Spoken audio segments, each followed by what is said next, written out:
জুলাই গণঅভ্যুত্থানের শহীদদের আকাঙ্ক্ষা এবং প্রত্যাশা বাস্তবায়নে সরকারকে জুলাই সনদ মেনে চলার আহ্বান জানিয়েছে বাংলাদেশ জামাত ইসলামী। গণরায়ের সংস্কার দ্রুত বাস্তবায়ন না হলে দেশে আরেকটি বিপ্লব ঘটে যেতে পারে বলেও হুঁশিয়ারি দিয়েছে দলটির নেতারা।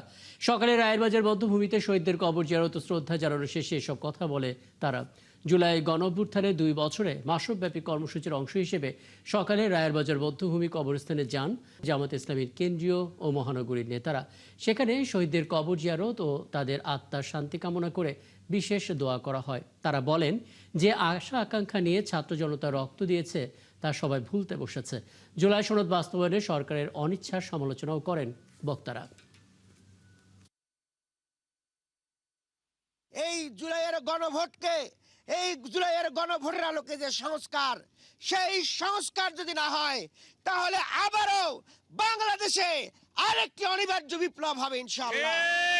এদেশের মানুষ রাতের আধারে দিনে সর্বক্ষণ 24 ঘন্টা তারা রাজপথে ছিলেন এবং এই দেশ থেকে ফ্যাসিজম দূর করে একটি স্বাধীনভাবে দীর্ঘ নিঃশ্বাস নিতে সক্ষম হয়েছিল।